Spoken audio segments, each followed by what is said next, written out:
बात करेंगे party fund पर सुप्रीम प्रहार, लेकिन एक छोटे से ब्रेक के बाद आपका स्वागत है। लोकसभा चुनाव से कुछ महीने पहले सुप्रीम कोर्ट ने गुरुवार को 6 साल पुरानी इलेक्टोरल बॉन्ड स्कीम को अवैध करार कर दिया। साथ ही इसके जरिए चंदा लेने पर तत्काल रोक लगा दी है। दरअसल कोर्ट ने कहा कि बॉन्ड की गोपनीयता बनाए रखना असंवैधानिक है। यह स्कीम सूचना के अधिकार का उल्लंघन है। देखिए इस रिपोर्ट में। फैसले की बड़ी बात। एसबीआई राजनीतिक दलों का ब्यौरा दे, जिन्होंने 2019 से अब तक इलेक्टोरल बॉन्ड के जरिए चंदा हासिल किया। एसबीआई राजनीतिक दल की ओर से कैश किए गए हर इलेक्टोरल बॉन्ड की डिटेल दे।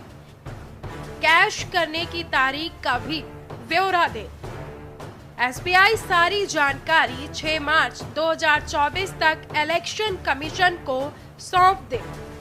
इलेक्शन कमीशन 13 मार्च तक अपनी ऑफिशियल वेबसाइट पर इसे पब्लिश करे। राजनीतिक चंदे की गोपनीयता के पीछे ब्लैक मनी पर नकेल कसने का तर्क सही नहीं। सुप्रीम कोर्ट ने कहा कि ये सूचना के अधिकार का उल्लंघन है। कंपनी एक्ट में संशोधन मनमाना और असंवैधानिक कदम है। निजता के मौलिक अधिकार में नागरिकों के राजनीतिक जुड़ाव को भी गोपनीय रखना शामिल है। लोकसभा चुनाव के ऐलान से पहले इलेक्टोरल बॉन्ड्स को लेकर सुप्रीम कोर्ट ने बड़ा फैसला सुनाया है।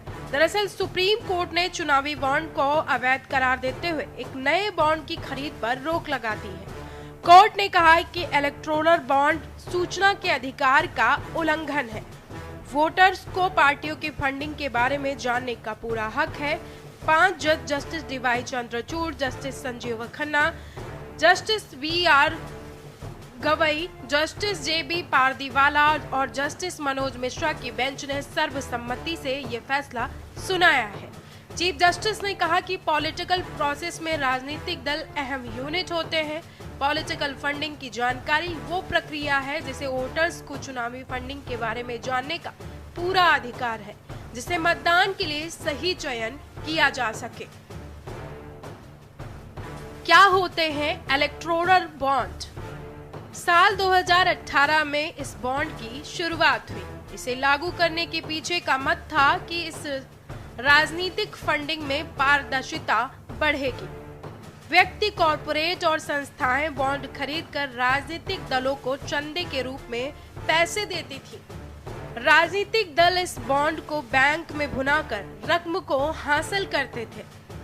एसबीआई की 29 शाखाओं को इलेक्टोरल बॉन्ड जारी करने और उसे भुनाने के लिए अधिकृत किया गया था।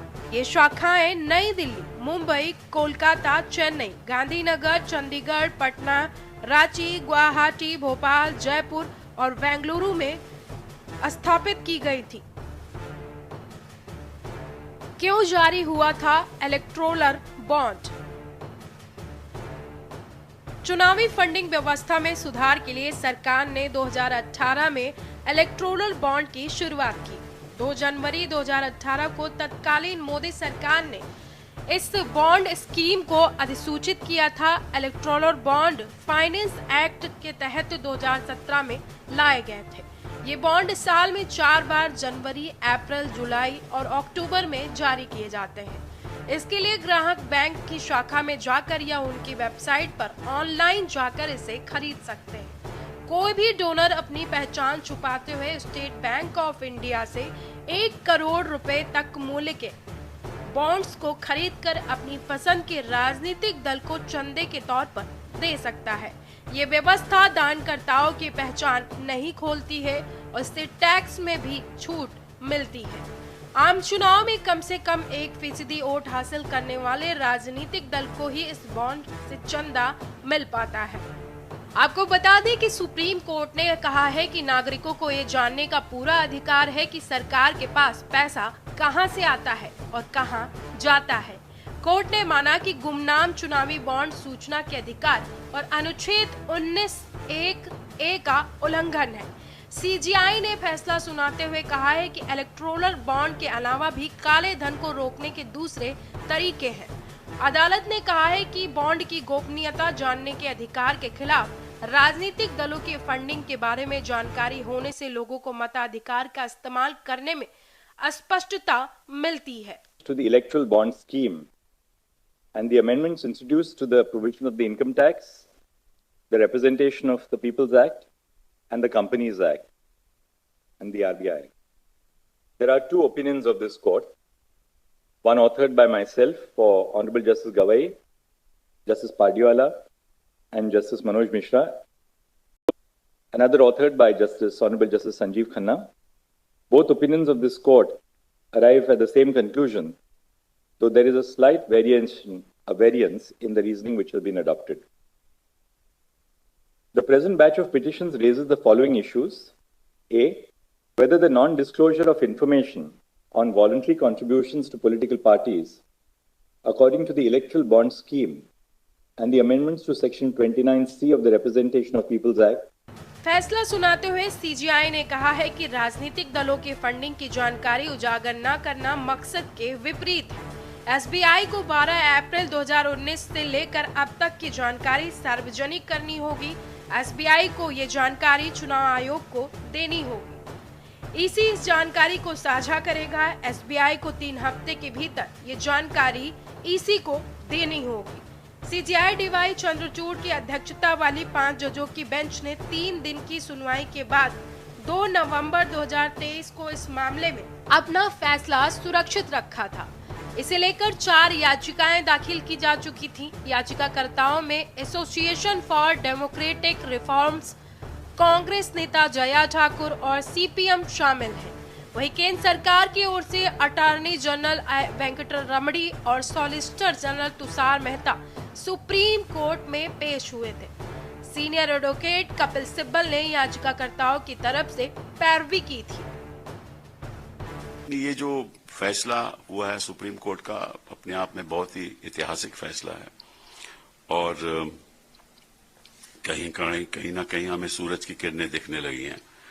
और ये जो स्कीम बनाई गई और मेरे दोस्त लेट अरुण जेटली साहब की सोच थी और उसके द्वारा ये जो पैसा इलेक्टोरल बॉन्ड के द्वारा जाता है तो उनको मालूम होगा और भाजपा को भी मालूम होगा ये सारा पैसा लगभग ज्यादा से ज्यादा पैसा भाजपा को ही जाएगा क्योंकि वो केंद्र में सरकार चला रहे थे। तो इस बात की भी हमें जानकारी है कि लगभग 5 से 6 हजार करोड़ रुपया इन वर्षों में भाजपा को गया और उसके द्वारा उन्होंने शायद अपने दफ्तर बनाए होंगे, आरएसएस के भी दफ्तर बनाए होंगे, अपने खर्चे किए होंगे क्योंकि अगर आप हवाई जहाज में हेलीकॉप्टर में जाओगे कहीं तो व्हाइट में ही देना पड़ता है, वो तो ब्लैक में नहीं देंगे। तो सारा कम्युनिकेशन नेटवर्क उन्होंने व्हाइट में बनाया होगा। तो ये सारा पैसा जो भाजपा पार्टी के लिए था, वो इलेक्शन के लिए नहीं था, उसका उन्होंने उपयोग किया और साथ साथ में क्योंकि इतनी ज्यादा संपत्ति उनके पास है कि इसके द्वारा ये किसी को भी इन्फ्लुएंस कर सकते हैं। A historical verdict of the Supreme Court has upheld what the Congress party, as also large number of aware individuals and organizations in this country demanded, that the electoral bond scheme of the BJP of the Modi government is a black money conversion scheme. It's a way to influence corporates into donating surreptitiously, secretively for the ruling party as a quid pro quo for the benefits that have been given behind the door or under the table. No wonder that about 80% of the electoral bonds have been received by the ruling BJP. The question now lies at the doorsteps of Shri J.P. Nadda, as also our Honorable Prime Minister Shri Narendra Modi to answer. Why was a black money conversion scheme brought in by a government that claimed to that came to power on the claim of bringing back black money from abroad? बता दें कि 2 नवंबर को फैसला सुरक्षित रखने से ठीक 4 दिन बाद 6 नवंबर को स्टेट बैंक ऑफ इंडिया ने अपनी 29 ब्रांचों के जरिए बॉन्ड को इशू किए थे। 6 नवंबर से 20 नवंबर तक इशू किए गए बॉन्ड्स में 1000 करोड़ रुपए चुनावी चंदा दिया गया था। वहीं योजना को सरकार ने 2 जनवरी 2018 को अधिसूचित किया था। इसके मुताबिक चुनावी बॉन्ड को भारत का कोई भी नागरिक या देश में स्थापित इकाई खरीद सकती है। कोई भी व्यक्ति अकेले या अन्य व्यक्तियों के साथ संयुक्त रूप से चुनावी बॉन्ड खरीद सकता है। जन प्रतिनिधित्व कानून 1951 की धारा 19A के तहत पंजीकृत राजनीतिक दल चुनावी बॉन्ड स्वीकार करने के पात्र थे। शर्त बस यही थी कि उन्हें लोकसभा या विधानसभा के पिछले चुनाव में कम से कम 1% वोट मिले हों। चुनावी बॉन्ड किसी भी पात्र राजनीतिक दल द्वारा केवल अधिकृत बैंक खाते के माध्यम से भुनाया जाता था।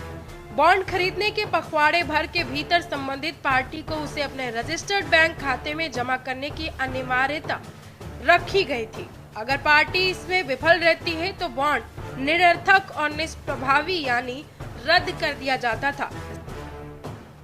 स्पेशल डेस्क के न्यूज इंडिया।